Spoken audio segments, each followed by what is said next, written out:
Oh, show posted chair. That's it. Jim, can you copy the link out of the YouTube? I'll just copy it now. I'm not actually in the Zoom. All right, well, that's fine. Oh, Michelle Positeri is on her way also. Okay. Michelle Positeri. Can you copy the link out of the YouTube? So,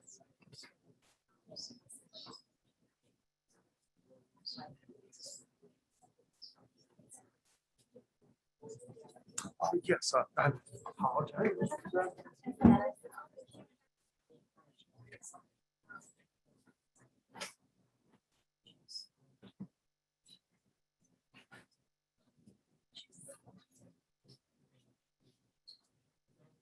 okay, Jim. What's that? Okay, oh, there we go.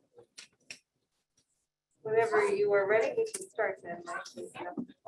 Yes, I actually think we are on YouTube, and it appears we're ready. Okay, And so we'll just have to use the slide. okay. We ready? Okay, good evening, everyone. Welcome to our September 1st work session. Would everyone please rise to pledge the flag? I pledge allegiance To the flag of the United States of America and to the republic for which it stands, one nation, under God, indivisible, with liberty and justice for all. Yes. Yes. Now, before we begin, maybe not all in the audience are aware, but we are operating in the Abington Heights School District under a mask mandate. And we respectfully request that as participants in this meeting, that we follow the rules not only of the school district, but of the state by masking. And for anyone who does not have a mask, we certainly have some here for you to use, which I'll leave on the table there. So it is requested and it is actually mandated that participants in this meeting will kindly put on their masks.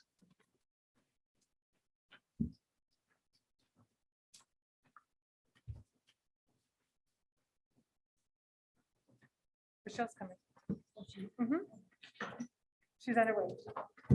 Yep, she is. Yeah, Michelle is coming. But we could probably make room. What's over there? Phil is not coming. Mike, Phil is not coming. Phil is here. Phil's here. I mean, No, right. physically. Okay, yes. So he's looking to move just to go. Yeah, he's way, he never gets to see the audience. Yeah. Okay, can we have roll call, please? I will share my screen. Certainly. Can you hear me on this? Mr. Acker? Here. Mr. Azar? Here. Dr. Cadman? Here. Mr. Fleming? Here. Mr. Medensky? Here. Mrs. Pusateri? Here. Mr. Robeson? Here. Mrs. Tierney? Here. Mrs. Brashalski? Here. All present. Dr. Mann, may we have the superintendent reports? Yes, thank you, Mrs. Brashalski. I have a couple items, several items to go over. First, we are very excited over the prospect of welcoming students back on September 8th. Tomorrow is a big day for us because we're welcoming over 30 brand new teachers to our district. I want to take the occasion to thank the board for the many, many hours that they devoted in support of the effort of attracting some hugely talented people. So the first year teachers will be reporting tomorrow. Our full staff will be reporting on Friday. So it is a very, very exciting time. A few issues that have come up. We have two bus routes currently without drivers. This is both serving South Abington Elementary. We are combining, and we anticipate this to be about a 2-week issue as a new driver for the contractor comes on board. We've combined the routes. There will be some delays, but we believe we'll be able to manage for 2 weeks until the driver gets there. The second issue that has come up is that we've had an issue with odors in the carpet at the middle school in the lower level. We brought in Cacciardi Associates, who are expert at air quality and carpet index. And what has happened is that the board is very much aware. We've talked about how we have the highest level of air exchange going on in our buildings in order to increase ventilation at its highest level. Well, during the summer, as we have a high level of air exchange, we find that that has actually increased some humidity. And so on the carpet area, there were these tiny patches in some classrooms of mold, we believe, tiny little pieces of mold. So we brought in the mitigation group. We have dehumidifiers there. Everything is totally safe. Air quality tests have been taken. We're going to continue to take them moving in. We actually are purchasing some mobile air quality testers to have them in the room. So this was an issue that arose in our efforts to have greater air circulation, but in having greater air circulation, humidity grew, and this is what's happening. So the issue arose. I thought it important to discuss it and disclose it, but we are in excellent shape, and that's not because the district staff has determined it's in excellent shape. We brought in an outside expert, and they say, look, this is an issue that is not uncommon because many districts are doing what we're doing with the air circulation, and so the issue is resolved and we'll be ready for school. But again, it was a concern once the issue came to our attention.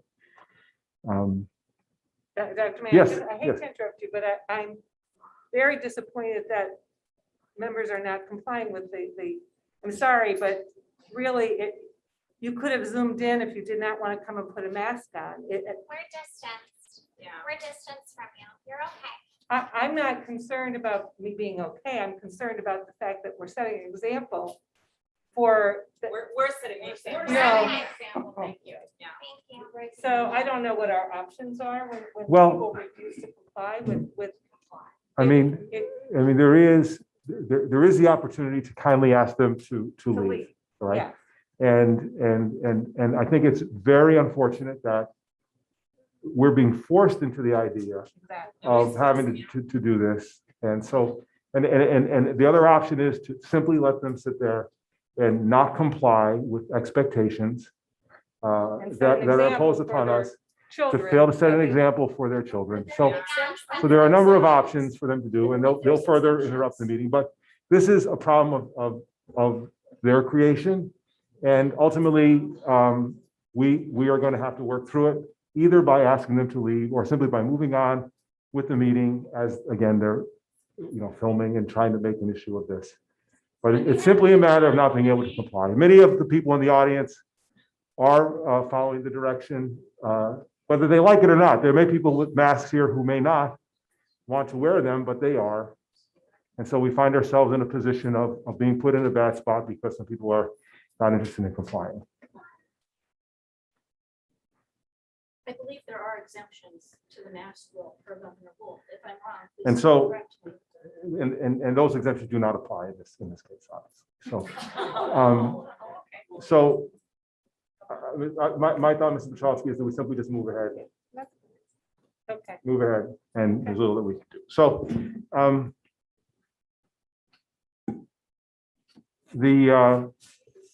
the other, as far as some other updates, we are exploring the potential of doing some pool testing at the high school or in the district.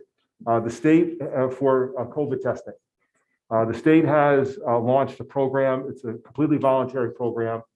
The thought is that any student or staff member who is interested, it would be totally voluntary on the part of anyone who participates, would have the opportunity to have a group of 25 individuals who would administer a swab. All of that would go into a pool where there would be a single test done of the 25. It would be done rapidly. If the test came back negative, then there would be no issue. If it came back positive that someone in the room did actually have COVID, then there would be follow-up individual testing, again, all on a voluntary basis, for us to track and to identify potentially asymptomatic spreaders. So that's a program the state is offering. We're exploring it. We've not made a decision whether to participate in it or not, but it's something of interest, and we certainly will be getting back to the board with information. And we will not obviously engage in this program without the board approving it going forward, but it's something that we're exploring. We've also been in discussion with our contacts for vaccination, and we will continue to have and schedule vaccinations through the fall. If we've also heard that there may be boosters available. And so if at the 8-month period when our staff has that anniversary, if boosters are in place, we have already scheduled for anyone who is interested, the opportunity for them to come in and get the booster shot. And certainly if we find that the age groups for vaccination of students expands, we will be prepared again on an optional basis for parents who want to take advantage of that. So our focus continues on vaccination, and we're moving toward more information on pool testing, which we think could again be another factor to help us get through the school year. One of the things that we're very much focused on is if people are sitting together and their masks, this is a very critical issue for us. If people are sitting together and both individuals are masked, then there is no need to quarantine should one of those individuals be determined a close contact. However, if one of the two or both of the two are sitting in close contact to each other and they're unvaccinated, then they will be quarantined and sent home. So one of the key issues with respect to our masking, not only for the sake of mitigating transmission, but it will keep our kids in school, and further, it will keep our athletes on the field. So there's just a compelling case for us from that issue alone to support the mask mandate. Yes. Question. Quarantining. How is the student to be able to return to school? How many days of quarantining, and do they need to have a test result? If the student is quarantined, well, first, any student who is vaccinated will not have to quarantine. Right? Any student who's wearing a mask and is close contact to another student with a mask, they will not have to quarantine. Right? However, if we have a circumstance where a student must be quarantined, then the time is either 10 or 14 days. If the individual provides a test result, and it is optional for them to provide a test result, then the quarantine can be reduced, I think, to 7 days. I think that's 7 days. And so, we have all of that down. We have flow charts and everything like that. But while we do not ask for anyone to provide that test for us, if they do provide it, they can cut down on the time they have to quarantine. Now, is this information on the website for all of the families? Yeah, it's in our health and safety plan, And that's on the which is on the website under the COVID section. There's the top, there's a little button that says COVID. You hit that button, you go to the plan. It's in the plan. Okay, thank you. Yes. And Mr. Charles, I had my list of topics here and I can't seem to get.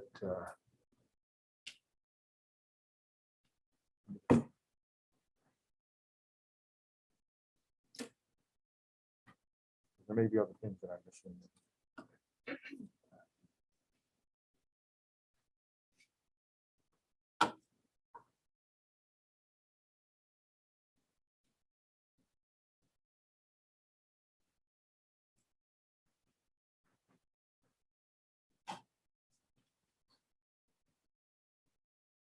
Well, that concludes my report, Mr. Shosky. Other than to say, I do want to thank, in the most sincere way, the Abington Heights Education Association, Mr. Lavelle and Mr. Burke, and Mrs. Louise Brashalski as our board president, all of whom engaged in the most constructive, positive, upbeat, complex, for sure, discussions that will ultimately bring us to tonight, the opportunity for the board to consider an early bird contract. And while there are economic issues, as there are in every contract, I'm very pleased to say that there are we focused the bulk of our conversations on children in this discussion, to the credit of the association, and I believe, of course, of the district. to say that how can we do things that make sense for the association, that make sense for the school district, but also does wonderful things for students.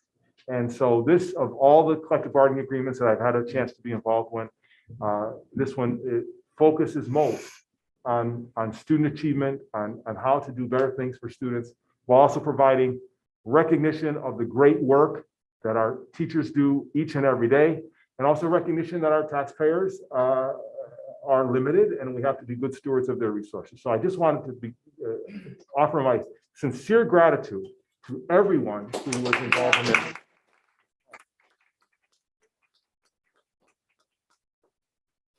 Thank you. And that concludes my report, Mr. Shaw. Okay. I guess part of the superintendent report, I don't know if it would be appropriate to mention that our website will soon have a portal to talk about the updates on the superintendent search. And included in that portal will be a public survey for the public that they could answer a few questions and give their input on what they think is important for our next superintendent. So it's an opportunity for the public to engage in the whole process. And down the road, we're going to have a public forum to discuss the superintendent search and the qualifications. So I encourage that it will be coming tomorrow. Yes, perhaps? there is a note, an update on the board, but the consultant has put together a very nice survey for the community. I know he's seeking input. I think he's planning some group discussions as well. And I think the final touches are in consultation with the board, and what they're looking to draw from this are being put on the survey. And I'm very confident by the end of the week, perhaps as early as tomorrow, people will be able to go to our website. It'll be right at the top on the front, and they'll be able to talk about what vision they may have for the next superintendent. But I'm sure by Friday, it'll be Okay. up. Very good. And as soon as it is up, we'll put out a remind, so people don't have to go in and check all the time. So once the remind goes out, everyone will know that it's up and running. And we'll have to figure out a way to get it to the rest of the public that isn't Correct. involved in Correct. every month, whether Correct. it's an advertisement in the paper Mhm. or some other way. So that'll be great. Even our signs, we can use the signs. Oh, People see the sure. signs all the time. Yeah, they drive right by. Yep. That's a good idea. Okay, at this time, can we have a motion to approve the agenda Second, on the question? Roll call? Mr. Acker, Yes. Mr. Azar, Yes. Dr. Cadman, yes. Mr. Fleming, Yes. Mr. Medensky, Yes. Mrs. Pusateri, Yes. Mr. Robeson, Yes. Mrs. Tierney, Yes. Mrs. Brashalski, Yes. 9 yes.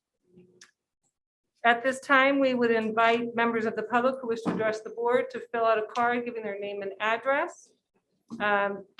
I guess bring the card up here, or the card's already up here? Oh, We fill out a paper. It's right Oh, on the yeah. desk right there for clerk. So, There were no cards given to us. I think it would be fair to the student. I mean, the put- yeah, solicitor's if not you- here. The it- solicitor's yeah. not here. Do I They could ask perhaps, the they solicitor? could speak from their seat, You just speak from their seat. but even that is. Yeah, I mean, I don't know. What does the rest of the board think about that? What is your question? Well, people who are, really should be asked to leave the meeting because they're not complying with the The health- mandate, the health orders should they even be specifically given the courtesy of speaking and without a mask? on? I don't know. What is everyone's opinion on that? Should I call the solicitor on that question? Is that something we should, I mean, I don't know if you don't follow the rules. Yeah, Yeah. I was gonna say, maybe take people with masks, they do it first, and then not masks. And, you know, Louise, maybe we could ask to say that in the first public conversation.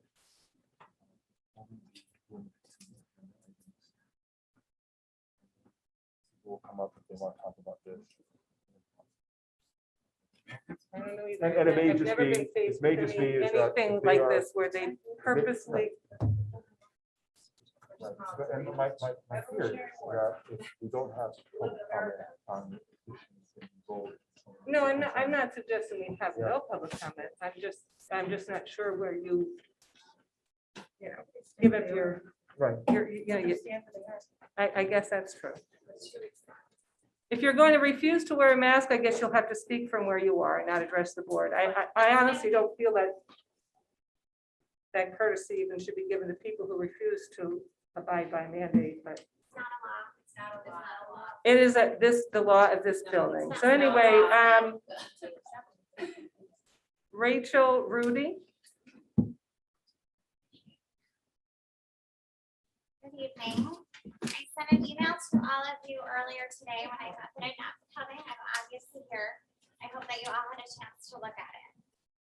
Tonight, I will not be sharing data or science and appealing to your emotions, as most of you seem to disregard all of that. What I would like to talk about tonight is the most recent mask order from our Governor Tom Wolf. His emergency powers were stripped in May by the power of the people of this great state, and rightfully so. The PA Department of Health and Wolf have found what they believe is a loophole for this newest mask mandate using legislation from 1955. I want to remind all of you that a mandate is not a law. I also want to remind all of you that the Department of Health is not the fourth branch of government, and that these mandates are unconstitutional and are not backed by science or data. Our children are more at risk for dying from the flu or from a car accident. I sent some questions to you 2 weeks ago to give you all enough time to come up with answers, since answers never seem to be given in response to questions at these meetings. I will not be asking all of those since things appear to have changed. As a public school special educator, I document my every breath as a teacher, pretty much, and case manager for my students because of 2 words: due process. I am speaking on behalf of all of our children tonight, but I don't know how you can sleep at night after hearing mothers of children last meeting with special needs, some nonverbal, and ahead of the state, you chose to muzzle those children. Are you concerned about least restrictive environment, impediment upon the learning process, and discrimination based on special education diagnosis for these children? If you aren't concerned, you should be. Another point that I want to mention, historically, school districts and teacher unions have not been proponents of school choice. You have essentially created and are further perpetuating a situation where your enrollment will suffer greatly, which will affect funding for the district as well. It's not a good business move. I will finish with another reminder: my children are not the property of the government, the Department of Health, the school district, or the school board. The taxes from my hard-earned money pay the salaries of those employed by this district. It funds the building that we're standing in right now. Our votes are what have allowed all of you to have a seat on this board. You work for us, just like every other politician and so-called leader of this country on every level. You could make the choice to be on the right side of history and do right by our children by simply denying this mandate, since it is not a law. Thank you. I'm just going to read a law based on what child abuse is. In Pennsylvania, the Child Protective Services Code specifies that interfering with the breathing of a child, any child, is considered child abuse, and mandated reporters, which includes all school staff, are required to report such abuses. This law has not been suspended by the General Assembly, and the mandate put forth by the governor under the Disease Prevention and Control Law of 1955 does not supersede this code. According to the provisions relating to child abuse, constitutes interference with the breathing of a child. Additionally, the mask order, combined with the mandatory social distancing guidelines for children, constitutes unreasonable restraint or confinement of a child, and therefore inflicts on the children of this Commonwealth a clear instance of child abuse under the law. Further, the mask order encourages and ultimately forces adults who are mandated reporters to enable and participate in the very actions prescribed by the Commonwealth's child abuse laws. Thank you.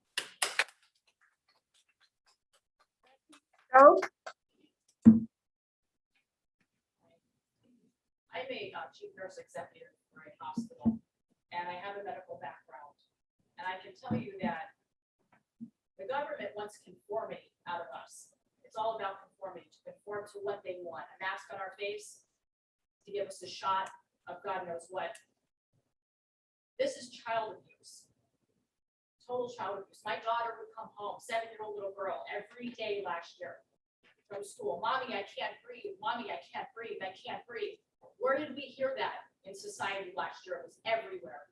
I can't breathe. I can't breathe. All over t-shirts. It was all over the news, the media. Do I have to start wearing a shirt that says, "Mommy, I can't breathe"? My daughter would cry if she couldn't breathe through a mask. Some children have asthma. Some children's parents are smokers at home.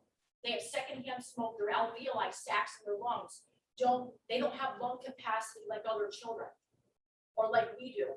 And we're restricting their air. If you were to tell me as a nurse to go into a tuberculosis patient with a t-shirt over my face, I would laugh. That's a joke to send somebody into a tuberculosis patient with a t-shirt. COVID is droplet. What is t-shirt material? What does it do? Nothing. This is child abuse, and I won't stand for it. Our children are our future. Our children are our legacy, and they need to be able to breathe. Some children, this may be the only fresh air they have for 8 hours out of their day. They go home and their mom and dad are smokers, or they have asthma, or they have another condition. And I feel for them, but that may be the only break. You feed them. Some of those kids, it's the only meal. You guys provide meals. It may be the only meal they have. Maybe the only fresh air that they get. Please honor what our children need, fresh air. And it affects their mind, their thinking. They're gonna have lack of oxygen. So their brain, are they gonna function properly?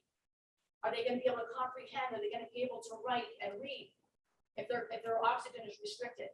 They blow boogers in it. They don't have access to a tissue. They blow their nose. Little kids will just blow their nose in the mask, and they're gonna keep breathing that in. And they switch masks. Johnny wore a Teenage Mutant Ninja Turtle mask to school when he comes home with Felix the cat on.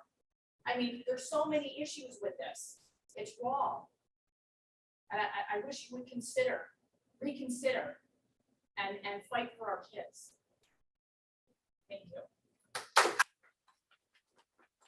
Maggie Roberts. All right, like Rachel, I'm not here to rattle off any more statistics for you all. You've heard it. I'm speaking tonight, first of all, to publicly applaud these parents that I can now call friends. They have tirelessly worked to research facts and data that support the needless use of masks. They are standing up for what is the best interest of their children and what is right. But you remain silent, and it's deafening. I would think you would say that it's very appropriate for a child to respond to a teacher, or rather any authority figure, when asked a question. It's common courtesy. So why don't we give the same respect to these parents who are just asking simple questions about the usefulness, effectiveness of masks, the protocol for medical intervention, what will be done if their child doesn't wear a mask? Yet you just disregarded them. You don't answer them because you can't. There's no good answer to something that makes no sense. It's kind of like the child who incessantly asks why, and the parent says, because I said so. I have spoken with doctors, nurses, coaches, and staff in this district who have said, I agree with taking the mask off the children. They are useless. I want things to go back to 2 years ago when things were normal. But I'm glad they put the mask on for everyone, because then they won't know that I'm not vaccinated and I won't lose my job or my license. That makes me so sad and sick that we have people in these positions who lack the very integrity we asked our children to have.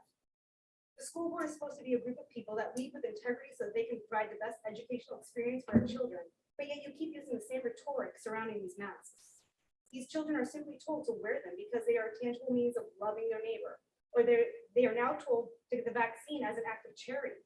What about your fellow man who is not able to do either? We look down on them now. Is that being charitable or loving? No. And yet this reasoning that you are promoting is pressed on people's consciences regardless of whether it can be proved statistically that masks really safeguard anyone, disregarding the fact that masks can cause other medical problems.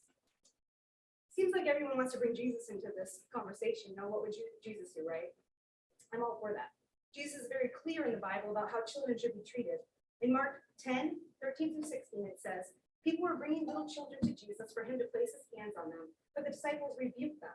When Jesus saw this, he was indignant. He said, let the little children come to me and do not hinder them, for the kingdom of God belongs to such as these.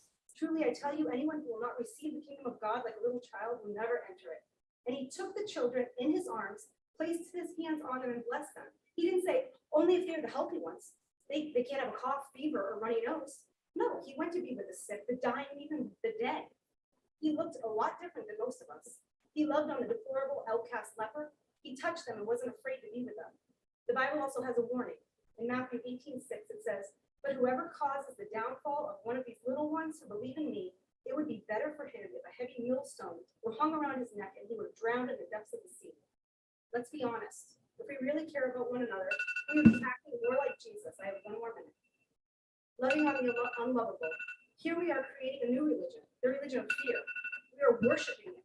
These masks have become the world substitute for religious vestments. This is one of the most selfish times in history.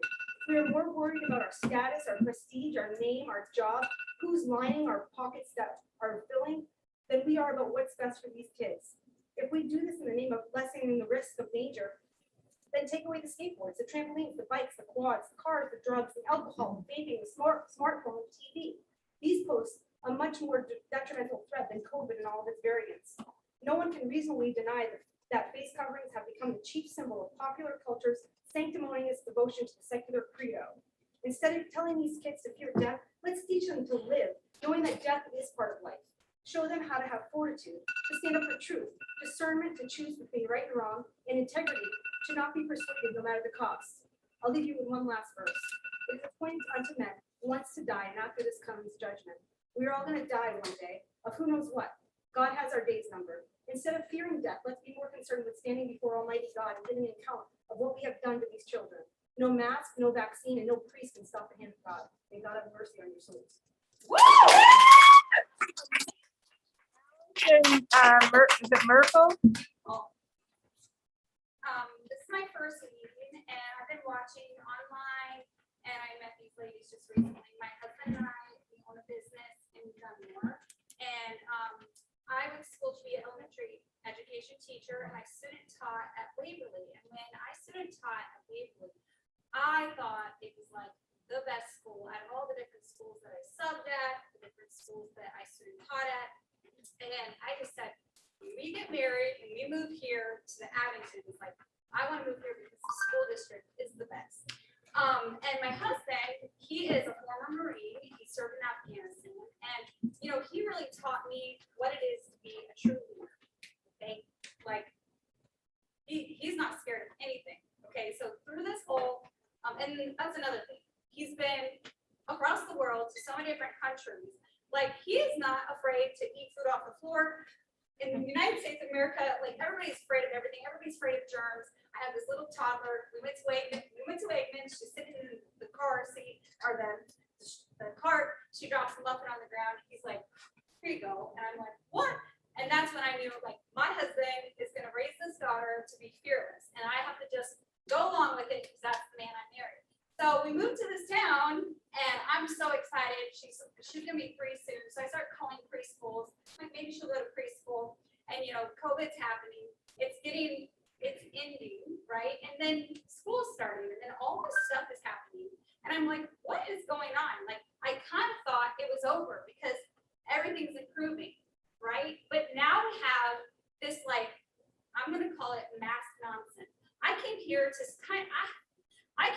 see if you guys are true leaders. And the first thing I see from you, miss, I don't know your name, I'm sorry, is like this bullshit of like, if you're not wearing masks, you guys should be leaving. Like, give me a break.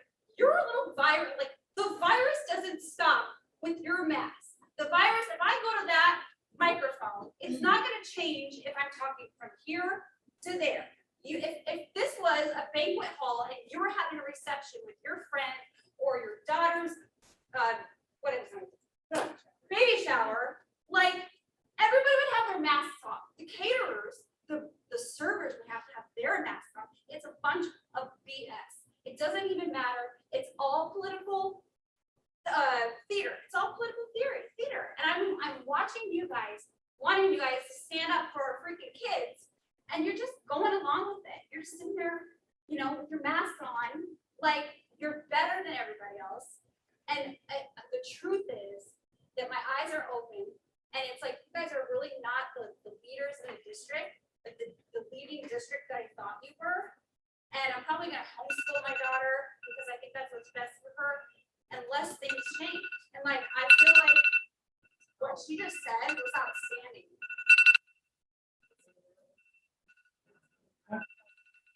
Well, whatever. All right, I'm getting distracted.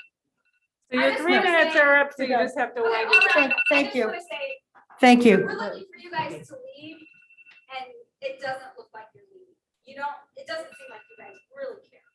It seems like you care about looking good to everybody else. It's like, it's just disheartening to see it. And I don't mean any disrespect, but it's like, it's silly. What you're doing is silly. Melissa Cianci? Fiance. It's my first time speaking here as well, so thank you for letting me speak here tonight. I just want to say, I do not envy your position. It's a terrible place to be because you believe you are doing the right thing. None of you have signed up to make this decision, and I'm sure that's not what you had in mind when you ran for school board to represent your community. As parents, as mothers, as fathers, you would never do anything to knowingly harm your children. Anyone who is speaking out against these mandates share a parent's love. We do not want to harm our children. You may think this is the right decision, but to continue to handicap our children any further will have a lifelong consequence that none of you can predict. If masks were the prophylactic to save everyone from getting ill, they would have been mandated 100 years ago. They have not been mandated because all of the science prior to 2020 said that they were ineffective to a degree that would reduce transmission and illness. We are all afraid right now. But the two sides of this debate are for different reasons. Fear will always make rational people think irrationally. Our leaders are leading from a distance. They are not here today for this meeting, and I wager to bet that no parent here has gotten a return phone call from them. They are trying to tell us what is best for our community, while most of them send their children to private schools. It is our responsibility as parents to relay our thoughts, concerns, and fear to the people that we elected that can have true effective change. Unfortunately, that falls upon you. Each and every one of you has the responsibility of thinking for yourselves, to not be persuaded by outside influences, and to lead responsibly for the future well-being of our children. We entrusted you to do that. I implore each and every one of you to take a deep breath and to seriously consider the opinions of parents who have genuine, passionate, and founded concerns for the health and mental well-being, not only for their children, but yours. I want to leave you with one final thought. Just 2 years ago, more than 46,000 children were hospitalized for the flu in the 2018-19 flu season. In that season, the hospitalization rate among children 5 to 17 was 39.2 children per 100,000 children. For COVID-19, that hospitalization rate is 6 per 100,000 children ages 5 to 17, the CDC says. That is more than 6 times higher than COVID-19 today. In a report detailing the difference between COVID-19 and the flu, the CDC states that, quote, the risk of complication for healthy children is higher for flu compared to COVID-19, end quote. Where does this end? Thank you.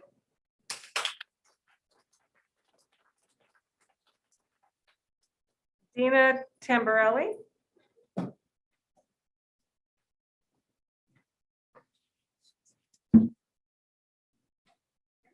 Yep, thank you. All right.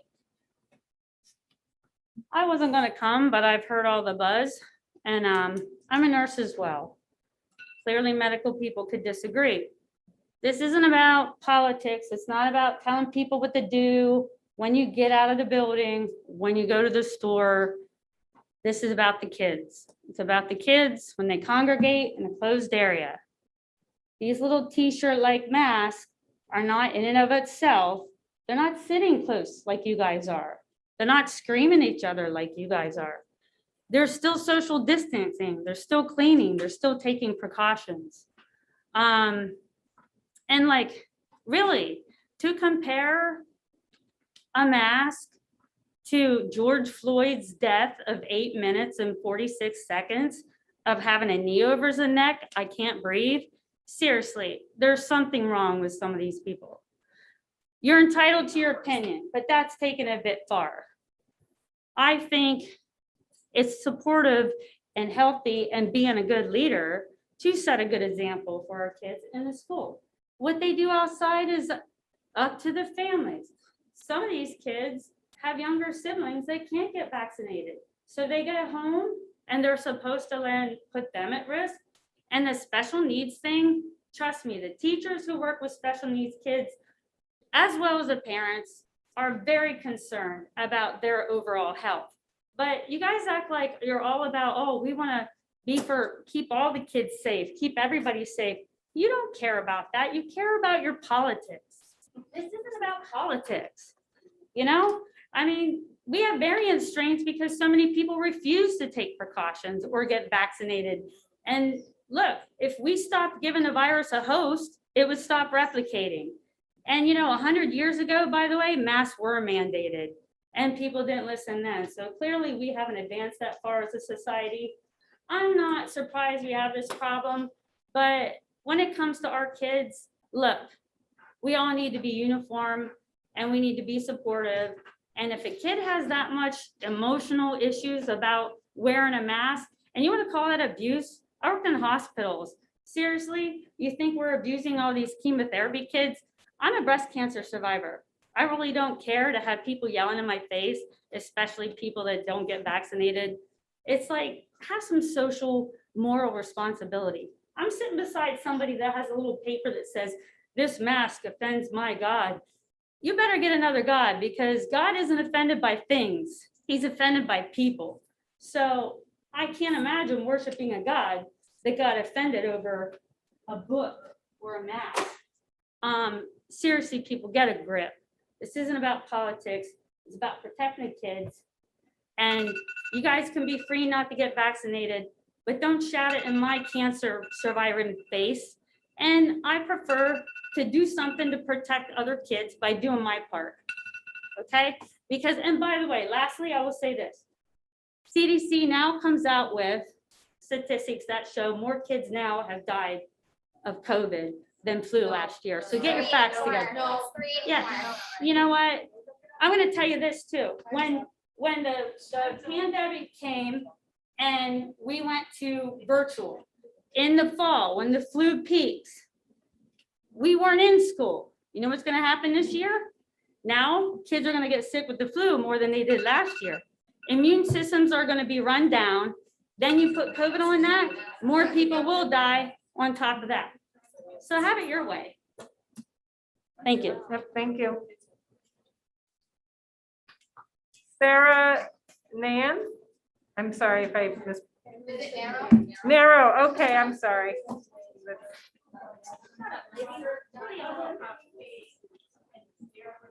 Excuse me, Sarah, are you ready? I'm ready to go. My name's Sarah. I'm a registered nurse here in the state of Pennsylvania. I currently work as a community health nurse, and I've been a nurse now for 6 years and counting. I also have experience in the operating room for 3 years. So community health has taught me many things. And most things that I have to do my day-to-day basis is education. I have to educate my patients. But today, with that being said, I'm here to educate the harmful effects of masks in our children. First and foremost, I would like to express that the claim that masks prevent the spread of COVID or any respiratory infection is actually a myth. It's been proven to do so. Surgical masks, cloth masks, they offer no protection to the size of the virus. The virus is smaller, about 60 to 100 nanometers. A pore size of the surgical mask is over 200 times the size of that, meaning viruses can and will penetrate surgical masks, cloth masks, and bandanas that many have worn over the last 18 months and counting. The size of the virus being much smaller than the pore size of the mask to penetrate, this also means that expiratory aerosols can be excreted as well through coughing and sneezing. This also means that, sorry, I lost my spot. This can, it's in the air for over up to 3 hours. So it lingers in the air after it's expelled. I know my children have come home from school with sopping wet masks that they're clearly, obviously, have fluid particles left over, germs, and obviously water with their saliva. So surgical masks that do fit the older kids, they're designed for hospital staff to prevent saliva droplets from landing in or on a patient. It helps to reduce the transmission of infections. In the OR, we wear surgical masks upon the entry and until the patient is extubated when sterility is not needed. I personally been in 8-hour plus cases and had to take mask breaks. We have to change our masks according to OSHA when they become moist, and so does the surgeons. Children, however, they're not medically trained to take on or off a mask. When they do take it off for mask breaks in school, do they lay them on the desk, because that's against OSHA rules as well. Not calling you out, but I did see you touch your mask over 10 times. So that's also another way of transmitting germs from touching your mask, and then they linger on your mask. where saliva is being passed on to other people. They're in the classrooms at their desks, and they're still 3 feet apart. They're not performing skills to take care of sick and elderly. Many studies for mask wear during the influenza season actually show that masks did more harm than good, which viruses learn today are they're smaller than the pores, but bacteria can linger on the outside. The most astounding fact today that the CDC website according to them, no reduction in viral transmission was seen with the use of masks. Statistically speaking, children have not been the drivers of this disease. The numbers are directly on the CDC website. The mortality rate of children dying from COVID is less than 1%. This is the updated survival rate for the ages 0 to 19, 99.997%. Why are we doing this? This is so stupid. I've never had to do that in The 16 CDC and years. the AAP have strongly recommended face coverings. The Department of Health today, or yesterday, stated that studies have showed less transmission with use of face coverings, citing a study from Wisconsin, a school district in Wisconsin of August 2020, or a year later, and they're not even citing any studies that were in Pennsylvania. So I do have links that I can provide if you guys need to see the studies yourself. Let's see.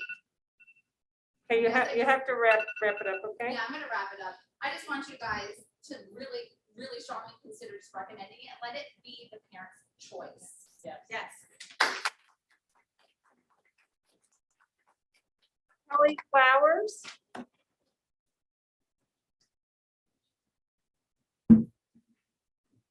Hi, Hello. this is my first time at a board meeting. My family and I have been in the district for 24 years. I have 3 older children that have graduated from Abington, and I have 1 young child or younger child that is now in high school. My questions that I have for you kind of pertain to the masking mandate.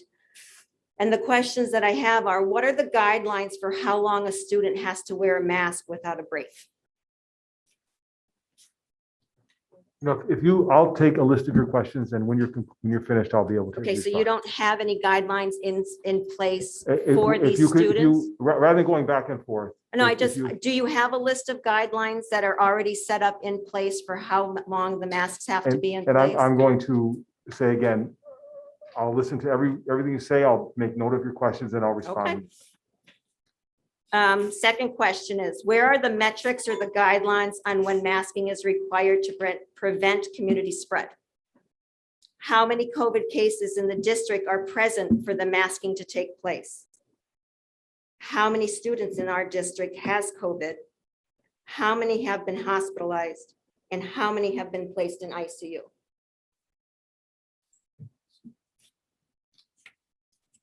The other question I have, the day after the mandate was placed, I placed a call to the administrator of my daughter's school. And I wanted to know what the repercussions were going to be if they did not wear a mask. Response was that he was not given any leadership, any information from leadership at present. From my understanding, you are placing the enforcement of this on the administrators and on the teachers. I think you're placing them in a position between a rock and a hard place. It is not their job to police masks. It is their job to teach my child the subjects that they are in the school for, not to police these masks. And I think it's unfair that you're putting them in this position without any leadership. If you're going to mandate masks, then something should have been set into place regarding what the repercussions are and how they're supposed to enforce it. I am extremely disappointed in that none of that has taken place. Because when I asked him, he had no response for me. None. So how is it that we're going to send our children into school and some are going to wear masks and some aren't? Because I asked them, what is the repercussion? And he said the only thing that he can do is hand them a mask and ask them to put it on. So what happens when they don't? Right? What is going to happen to the children if they don't? Are they going to be told to go down to the principal's office? Are they going to be asked to leave school? I would like an answer to that before I leave tonight, because I need to know for that for my daughter. Right? So do you have a response to that question? I'm not going to engage. Yeah, are you finished? I am. Okay. Okay, thank you. You don't have a response No, to my I do, last? I do, and when you return, I'll. Oh. I actually thank you for the question because it was something I had intended to bring up in my superintendent's report, but actually I lost the file. But our school administrators, through the leadership of Dr. Vitale, who's joining us virtually tonight, have been actually talking for weeks about how we respond to what we think will be the rarest of rare cases of students who are non-compliant. Because we find in all, for instance, at the start of school sports, you have hundreds and hundreds of students who are participating. And I think we had 2 students, both from the same family. We're the only ones out of maybe 600 students not to comply. So we anticipate overwhelming compliance with masks because we believe there is in our school district overwhelming support for our students wearing masks. So that said, we do have a mask mandate that was originally generated locally by the school board. And then now, as of this week, we have a mask mandate that comes to us from the Pennsylvania Department of Health. So we intend to enforce it. Here's how. In the unlikely case that we have a student who decides not to wear it. And we recognize that a student without a mask, who forgets one, obviously that's an easy situation. We have lots of masks. Anytime someone needs one during the day, if their mask gets wet or so, we have more masks than we know what to do with for kids who just simply don't have one. But for a student who comes, who he or himself does not want to wear a mask, or who upon the direction of his or her parent is not to wear a mask, all right, we will kindly and thoughtfully, in an effort to have as simple an interaction as possible, ask the student to wear a mask and to have a mask available for that student. And our hope is that it will be a rare case where that conversation has to take place, and an even rarer case where that conversation does not resolve the circumstance. However, if we find that a student is non-compliant with the masking policy, we're looking at this simply like dress code in a way, where if the student has a highly offensive or inappropriate dress code, which we've been enforcing for years and years, we would have a spare shirt for the student to give them an opportunity to change. But at the end, if a student absolutely does not comply, right, we will call the parent and we will ask the parent to assist us in having the student comply with wearing masks. And we think if it ever gets that far, that should resolve it.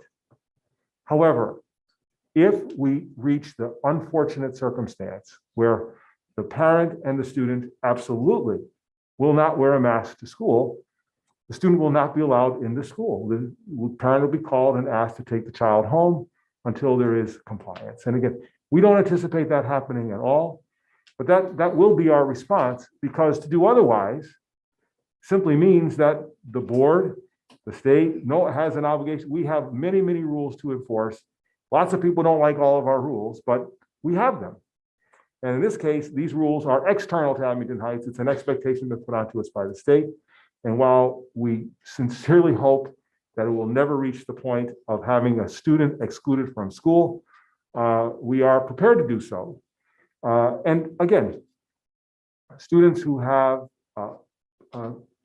particular challenges, many times in special ed, for example, our parents have students who have a difficulty wearing a mask, and we work with those parents in cooperation with those parents to help students learn how to wear masks, because that's the desire of the students. And if we find students who, because of a certain circumstance, need to wear masks, we can move to face shields. And so we have lots of protocols in place that will assist people who have legitimate issues, and we'll work with them.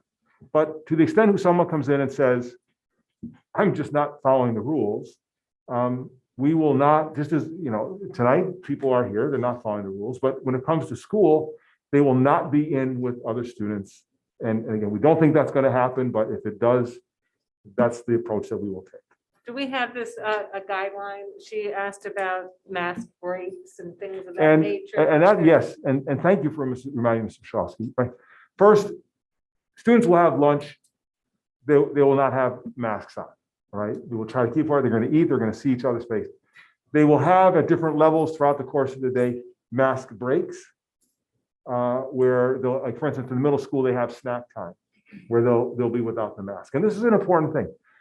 Any student who needs a mask break, and this will be told to students, can take one. And if they're having trouble with their mask or they're not feeling the way, they can go off to the side and have a period of time where they can take their mask off, get some breath, and then come back. So we are not going to sit looking over kids' shoulders to demand they have a mask on every instant that they're in the building. But we are going to demand that when they're in the building, they have masks. And so that's the approach. And as far as students getting sick, we had hundreds, probably approaching 1,000 students who came down with COVID last year. Many were not terribly ill. Some were asymptomatic all the way through. And some got very sick. And we had one student who had to be taken to a hospital outside the area because of the impact. We had adults who got very sick, many only minorly so. But COVID is real. COVID makes kids sick. And it also makes adults sick. And regardless, we have an obligation to follow, whether we like it or not, mandates that come from the state, because that is our job. And we don't get to say, we like this rule, we don't. That's pretty standard behavior. And that's how we're going to view this with respect to enforcement of masking. And I just have to comment that, we're being accused of not listening to everyone here. But what about for every one of you, there's probably 10 others that are thanking us and grateful and asking us to protect their children because they're in fear. Are we supposed to ignore all of their fears? Because you come, just your fears. Okay. Well, I'm sorry, but we're looking at the whole picture. You also So- addressed it for students who are not wanting to comply, but you did not with Dr. Mann. And I know you're talking about my 2 boys probably, because there are the 2 Daniels in this group. They're willing to stand for things, but they're not able to wear masks. So Dr. Mann, if I could have your eyes, please. Well, I'm wondering why for children who are unable, you did not address that at all. People who have medical conditions that are unable to wear masks, we have not given any. do we have that in our I think I said that. I guidelines? think I said- Unable. Yeah. Well, for individuals who have particular circumstances should let us know. It's that simple. Just let us Okay. know.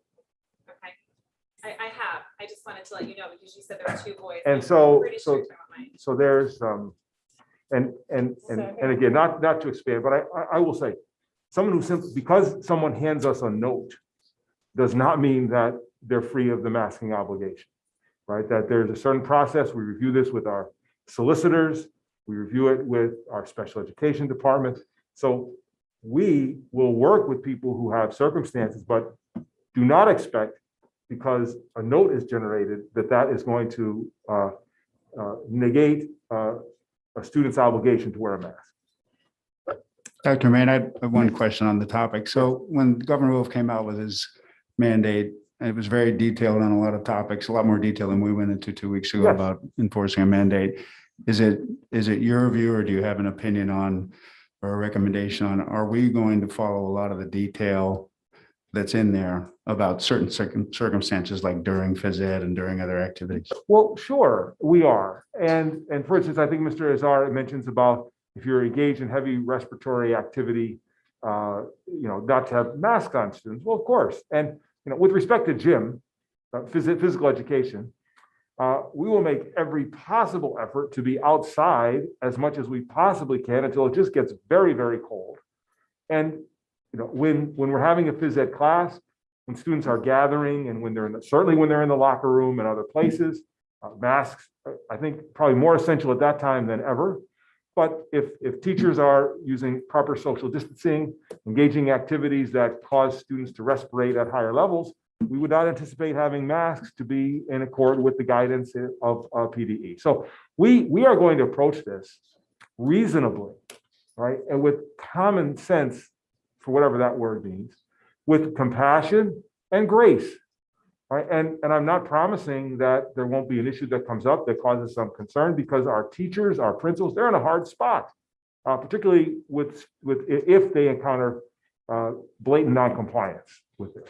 But short of that, we will work with people, right? We recognize that no one likes to wear a mask, and it's a challenge, but we've also observed students very successfully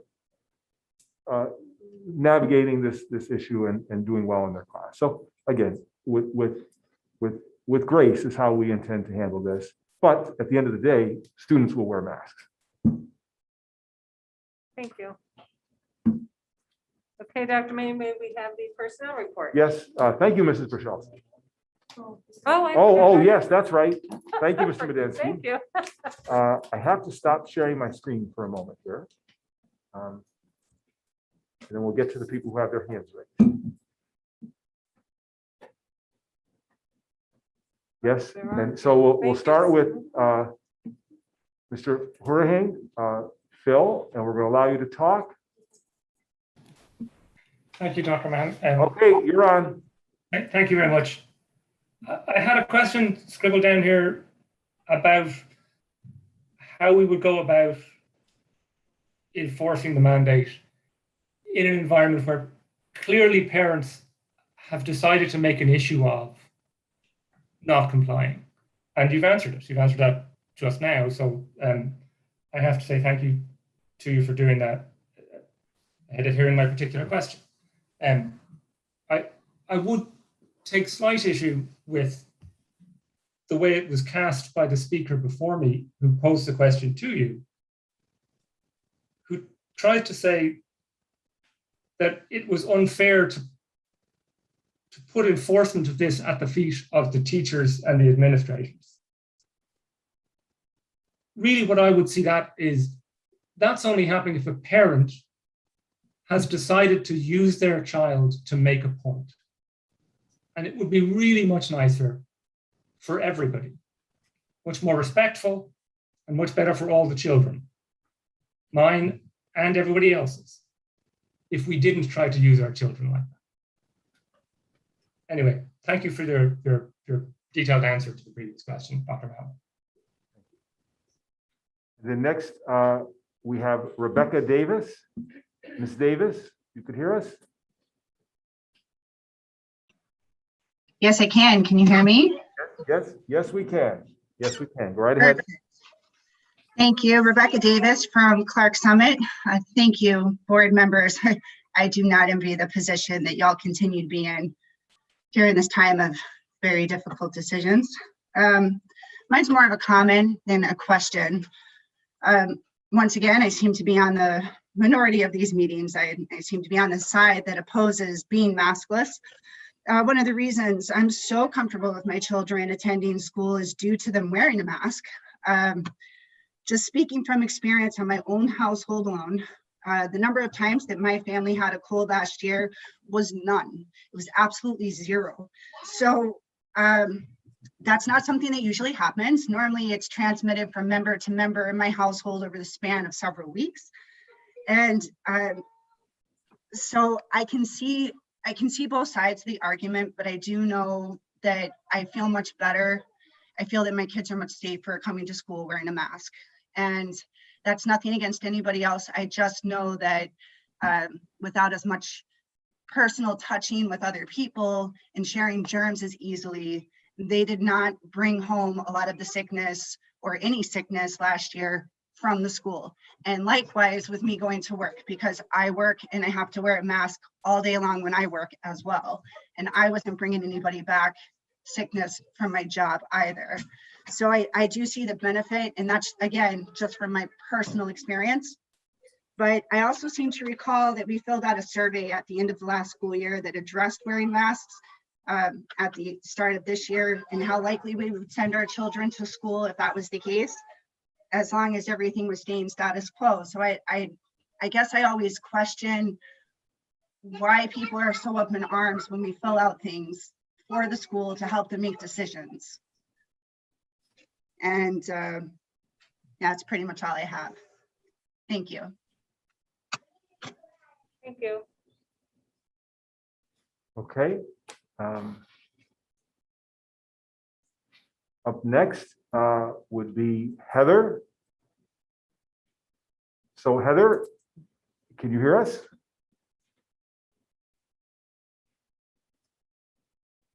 Okay. Heather?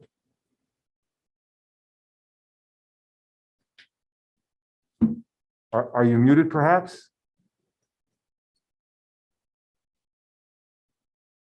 Okay. Well, then maybe we can move to. Hello. Oh, okay, there we are. Heather? Sorry about that. Yes, I'm very new. I don't do technology for nothing. All right. Well, welcome, welcome. Go right ahead. Okay, I just have a question because I've seen this a lot in the news lately, and I don't know if this would happen with Abington. My concern is, okay, so I understand what the government's doing. I understand, just like that lady says, she has the right to her opinion. We have the right to our opinion. Everybody does. They're not trying to put their kids in a game. I feel that they are looking at this as protecting my child. Now, I also know that we do have the Constitution standing behind us when we have the religious rights to protect our kids. If we were to bring in, it is our religious right that we feel that our kids would be in danger by wearing this. So standing on our religious rights, because in different states, there have been lawsuits and the schools have lost. And due to that itself. So a lot of parents come in and they say, well, due to my religious rights, I can't harm my child. And doing this, I feel I am harming my child. So is the school ready to fight that battle?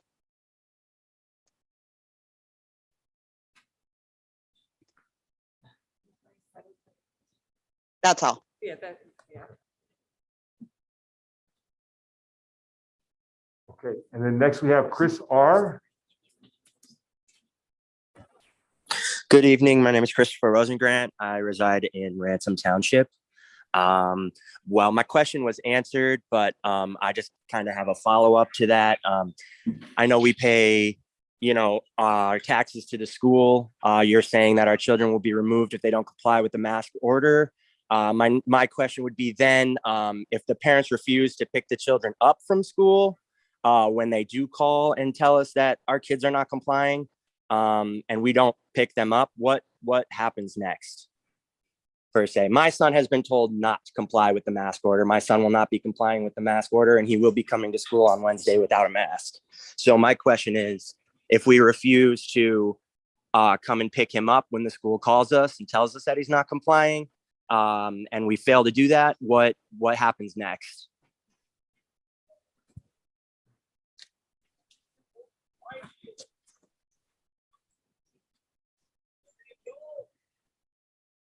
Section 4 of the health order says that a school entity should not restrain, use force, or physically remove teachers, children, students, staff, or visitors who refuse to comply with this order.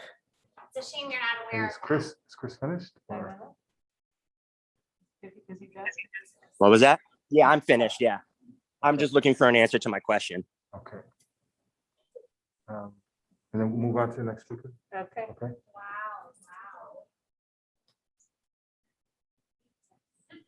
Thank you for refusing to answer my question. I will be calling again, though. against the health order.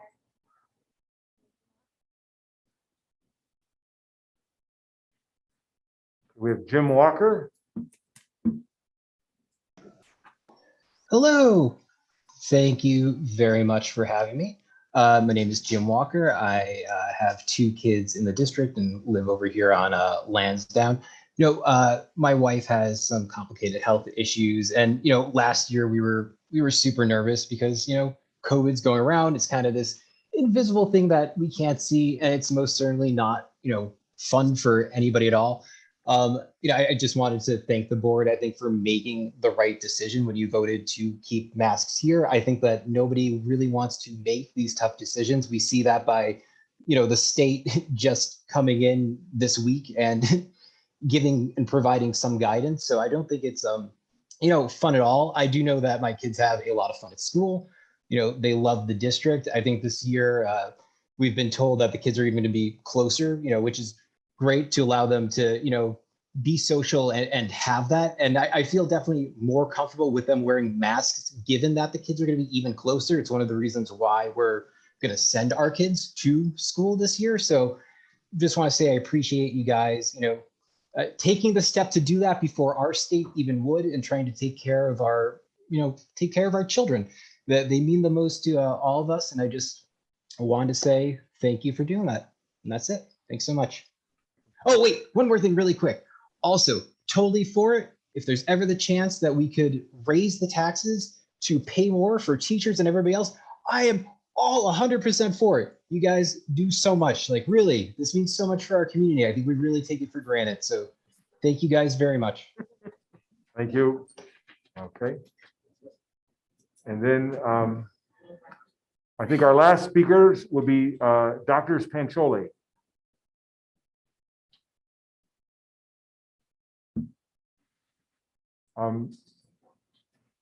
Dr. Pancholi? Oh, sorry, we must have hit the raise hand button by mistake. Oh, okay. Well then, thank you anyway. Okay, so we'll mute. So Mr. Brzezowski, that concludes the speakers Okay. for this evening. Very good. Thank you. I had a question I completely didn't even think about. You guys, would you mind if I ask? Would you mind, we have another opportunity for public comment? It's just a question and it's something for you guys, like, I don't need a response, just something I kind of want to get on here in front of you guys. If you don't mind, it will be quick. Go ahead, one quick question. Stephanie Luciani, last year, my middle son was sent home. His teacher was very supportive, take some drinks. It was towards the end of the year. It was very, very warm. I know that a lot of coaches, and a lot of people have coached, go through heat exhaustion training. And I would just request that in a couple days leading up to school, that we provide additional training for our nurses, because unfortunately that's what he was suffering from. He was sent home. He was like 8 weeks post-COVID. We knew it wasn't COVID. We took him to a doctor. It was a whole mess. I did speak to the principal. She was very kind, but I would just request that the nurses are provided a little bit more training around the side effects of heat exhaustion due to the lack of air conditioning in some areas of the buildings. Okay, thank you. Okay, Dr. May, the personnel report? Yes, well, let me get back to sharing my screen. Everybody can see it. Okay, yes, thank you, Mrs. Brzezowski. Under the personnel report, request the board to approve the resignations of non-certificated individuals listed in A and B. So moved. Second. On the question? Roll call? Mr. Azar, Yes. Dr. Cadman. Yes.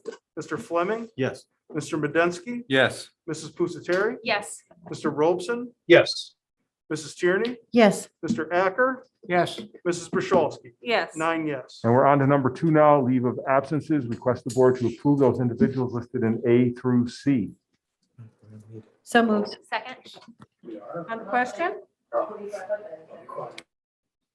Roll call? Dr. Cadman, Yes. Mr. Fleming, Yes. Mr. Medensky, Yes. Mrs. Pusateri, Yes. Mr. Robson, Yes. Mrs. Tierney, Yes. Mr. Acker, Yes. Mr. Azar, Yes. Mrs. Brzezowski. Yes. 9 yes. We are on number 3. Okay, so request the board to approve the certificated appointments as listed in number 3 for letters A through C. So moved. Second. On the question? Roll call? Mr. Fleming, Yes. Mr. Medensky, Yes. Mrs. Pusateri, Yes. Mr. Robson, Yes.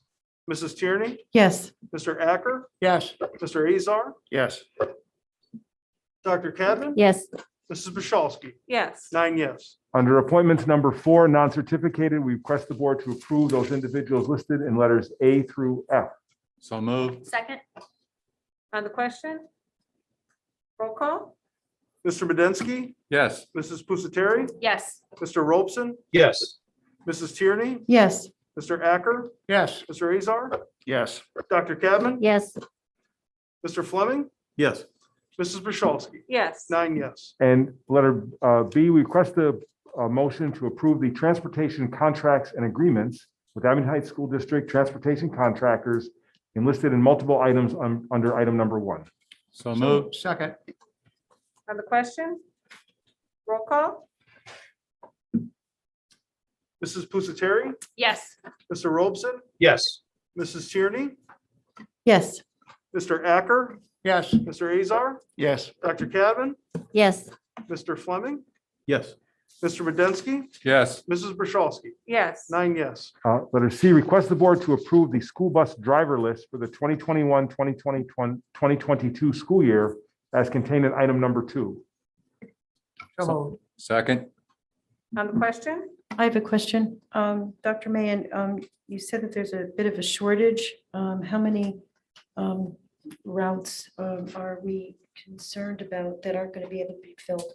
Well, we're concerned about many because very often we'll have some backup drivers ready to go if a driver's sick. But right now, we are absent drivers on 2 routes. And we hope within 2 weeks that those routes will be filled. And so while we will be providing transportation for all students, the timing, administration has reached out and called all the families to let them know about the details. But regrettably, it's very, very hard to get bus drivers these days. And the after-school activities buses, are there an issue with that as well? Another very serious concern. Right now, we believe we'll be able to provide activity buses to games and all the things that are happening. But it is conceivable on short notice, we'll receive a call during the course of the day, and we will be scrambling to get drivers for the afternoon. So we're not aware of an absolute problem as we are with the loss of 2 runs, but I would be very surprised if we did not have a problem during the course of the fall with after-school runs for one reason or another. Okay, thank you. Roll call? Mr. Robson, Yes. Mrs. Tierney, Yes. Mr. Acker, Yes. Mr. Azar, Yes. Dr. Cadman, Yes. Mr. Fleming, Yes. Mr. Medensky, Yes. Mrs. Pusateri, Yes. Mrs. Brashalski. Yes. 9 yes. And letter D, consider a motion to approve the professional contract between the Abington Heights School District and the Abington Heights Education Association as contained in item number 3. So move. On the question? Just to reiterate what everyone else has said, congratulations on a Yeah, this very is good job. wonderful.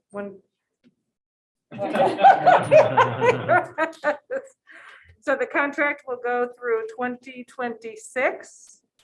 And so parents can at least take pride in that. That's wonderful. And thank you to the association, to Tom. Great deal for everybody. Yeah, this is a great opportunity for our community. We are going to have 4 more years of fabulous education, and this is a great opportunity for everyone. Thank you. Yep. Roll call? Okay, Mrs. Tierney, Yes. Mr. Acker, Yes. Mr. Azar, Yes. Dr. Cadman. Yes. Mr. Fleming, Yes. Mr. Medensky, Yes. Mrs. Pusateri, Yes. Mr. Robson, Yes. Mrs. Brashalski. Yes. 9 yes.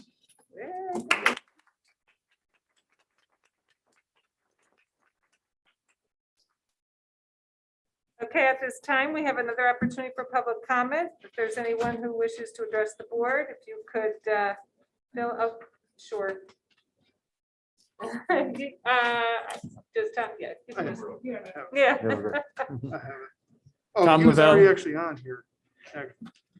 Actually on the bottom here. Oh, okay. Tom Lavelle, Waverly Township, President, Abington Heights Education Association. And on behalf of the educational specialists, nurses, counselors, and teachers who comprise the membership of the AHEA, I want to echo Dr. Mann's statement and confirm that in fact, this was a truly collegial, collaborative, good faith endeavor that involved meaningful discussion on issues that didn't just relate to salaries, benefits, and working conditions, but also incorporated heavily the learning experience and opportunities of the students of our school district.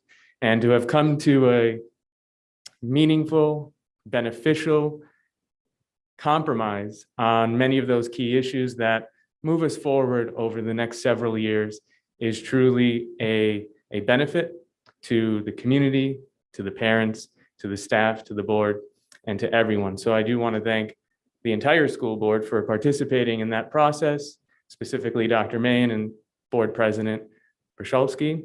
And lastly, while I have the opportunity, I want to acknowledge the years of service and dedication to the school district that Dr. Mann, as our outgoing superintendent, has demonstrated, but also to the community at large, having raised and sent his family through the school district. He truly is committed to the positive outcomes that is indicative of Abington Heights education. So to our board members who are also outgoing as well, thank you for your years and dedication of service. President Brashovsky, Board Member Cadman, thank you all very much. Have a good evening. Thank you.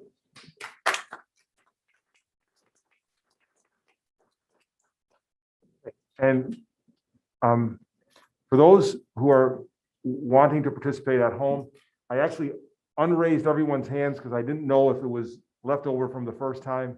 So if anyone at home wants to participate at this point, if you raise your hand, we'll be able to see it and we'll get you right up there. So this point we don't see. Oh, here is Marina King. Oh, I'm sorry, Mr. Val. And I'm remiss, I forgot to mention Board Member Oh, Michelle. Michelle Pusateri. Congratulations and thank you. All right, so we're going to have Marina King. You should be able to speak now, Marina. Okay, thank you. I have a question about the vaccination. Is there any plans to have it mandated or any kind of anything about COVID vaccinations for children?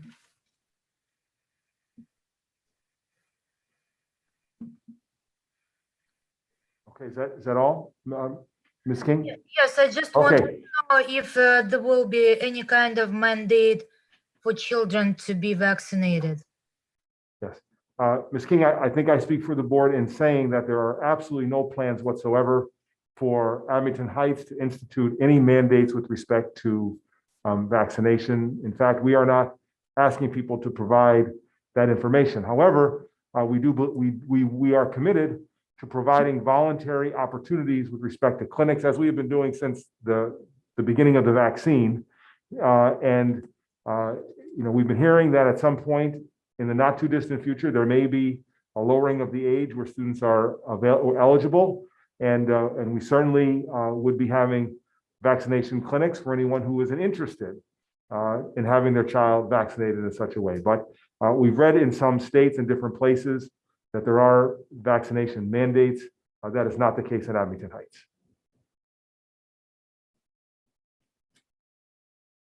Okay, and it looks, Mrs. Brashovsky, that that's it for hands being raised. Is there anyone from the public that wants to address the board this time? I have just a quick question.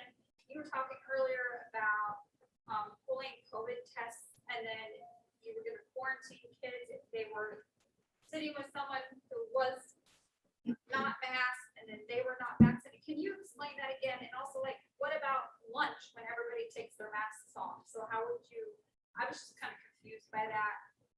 And how are you going to separate people? And when is this testing happening? I don't know if I missed it in the last meeting. So I just wondered if someone could clarify that. And like, how are they really going to tell who needs to be quarantined? Especially if you're taking your masks off during lunch and physical activity. Right. And first, I will tell you that I'll make this very clear. We're only investigating at this point, gathering more information.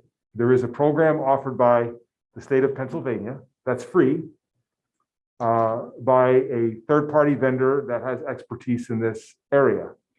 And it is my understanding, and first, this is another thing that's very critically important. Only students and parents who volunteer and sign permission will be involved in this. No one else. Right? So if you were to sign up, for example, and there's a class, and let's say there's 20 students in the class who, and again, I'm only going on what I know, we need to learn more. But if there are 20 students in the class, each of the students would do a nose swab, not the one that's painful that some of us may be familiar with, but one that's just a couple loops around. And then that swab gets put into a container. And all 25 or 20 students, the total of that is tested in a pool. I think that's where they get the name from it. And then if word comes back, nobody in that pool is positive, there's no indication of COVID in that pool, that's information that we would be able to share, and it would be good for us to know. If, however, it is determined that COVID was present with somebody in that pool, one or more people, then each individual is offered the opportunity for an individualized test to see if that person does or does not have it, because you couldn't intuit that from the fact that it was in 20 or 25 people. And so it's not a solution, it's not going to eliminate problems, but in my mind, it does provide information. It does try to address asymptomatic spread. And I am most interested in considering this, because if we find that we have lots of pool testing coming back completely negative, that's another data point for us to say that things are good and that we could move away from some of the mitigation efforts that we have in place. Conversely, if we're doing pool testing and we're finding consistently positive tests, that is another data point for us, along with the many others that we'll be gathering, that will help inform our decisions with respect to mitigation strategies. So no decision has been made. If we move forward, it is 100% voluntary at every level. And we are learning more about this protocol that is free to the school district. That's about all I really know at this point. Can I ask a question with that? Do your swabs contain ethylene oxide? Swab. So I don't know anything about that. Well, it's something to look into because it's a carcinogen. According to the EPA, should not be used on humans. It goes in your nose, and its inhalation is how it causes cancer. It doesn't seem like you guys have done a whole lot of research on that. Yeah, I believe, well, hold on, if you want to speak, I think we're gonna have, it's not like a question and answer Well, thing. we can go to the podium. So, yeah, if you want to stand up, state your name, and if you would like to speak, would you like that? Sure. Okay, Yeah.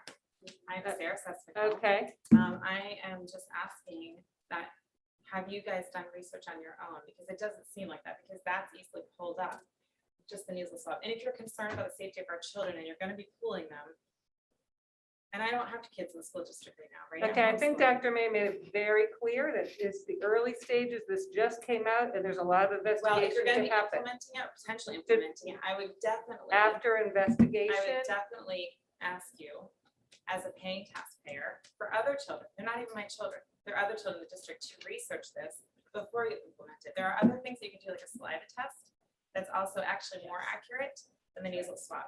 So if that's something that you're doing, I'm not saying anything against it, same as I'm not saying anything against people who have to wear masks, it's fine. And we just ask for choice, right? So just a choice, another option that doesn't have the components in it that are carcinogenic. okay, thank you. Is there anybody else? Okay. I guess we have a motion to adjourn? Yep. All right. Yeah, I mean, if you want, does anyone want to update that, or we good for, but the third, I mean, there's not really that much news, but we can have a quick session.